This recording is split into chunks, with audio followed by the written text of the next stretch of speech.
Olahraga menjadi salah satu gaya hidup sehat yang seharusnya rutin dilakukan. Selain untuk menjaga kesehatan, memperpanjang usia, olahraga juga membuat kualitas hidup lebih baik. Tak jarang, semakin bertambah usia, pilihan olahraga yang dilakukan semakin terbatas. Namun, tidak bagi pasangan Johannes Ongkowijoyo dan Novita Tandri. Oma Opa Sixpack adalah panggilan bagi mereka. Meski keduanya masuk ke dalam klasifikasi masa lansia awal, keduanya tetap aktif berolahraga.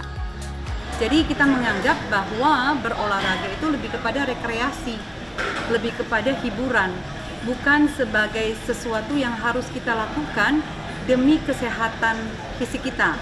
Nah, kalau itu dilakukan sebagai habituasi, sebagai gaya hidup, sebagai kebiasaan, kita akan melakukannya seperti kita ini ya.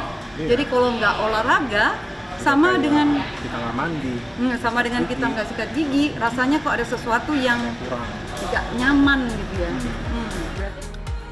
Seiring berjalannya waktu, keduanya menjadikan bodyweight dan latihan angkat beban sebagai olahraga favorit. Selain untuk memperkuat otot, olahraga ini juga bisa dilakukan dimanapun. Meskipun usia keduanya saat ini 52 tahun, usia metabolisme mereka masih berumur 26 tahun. Ya, olahraga rutin yang dilakukan membuat usia biologis mereka lebih muda dari usia kronologis. Tubuh yang bugar pun membuat Novita dan Johannes lebih percaya diri dalam menjalani masa tuanya. Benar pasti membuat kita lebih bugar dibandingkan dengan teman-teman seusianya. Paling gampang adalah kalau pada saat kita reunian ya. Reunian bisa kelihatan sekali, mungkin kalau teman-teman sudah sakit lutut, bajunya udah ganti beberapa size gitu, dari S sudah sampai ke XL misalnya.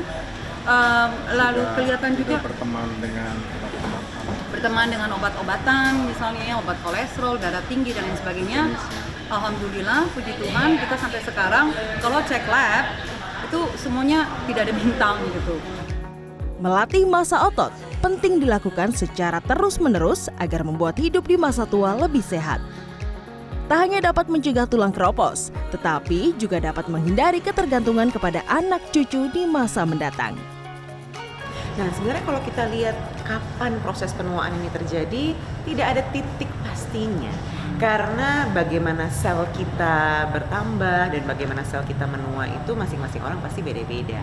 Akan tetapi kalau kita bicara kapan kita harus mulai melatih kekuatan otot, sedini mungkin. Sebenarnya dari zaman kita masih muda atau kita masih usia produktif, kita harus terbiasa untuk melatih kekuatan otot. Nah, ketika kita sudah sampai di usia lanjut, kalau misalkan menurut WHO di atas 65 tahun, kita diharapkan mempertahankan massa otot tersebut. Tapi seringkali yang kita jeleknya nih, apalagi kalau warga negara Indonesia ya yang biasanya malas jalan, akhirnya yang terjadi penurunan massa otot itu terjadi bahkan sebelum mereka mencapai usia 65 tahun. Jadi dari sekarang latihlah kekuatan otot Anda 2 kali seminggu aja cukup sebenarnya. Bagi orang yang baru memulai olahraga di usia lanjut, disarankan untuk memulai dengan olahraga ringan terlebih dahulu. Berlari, bersepeda, atau olahraga dengan mengandalkan beban tubuh.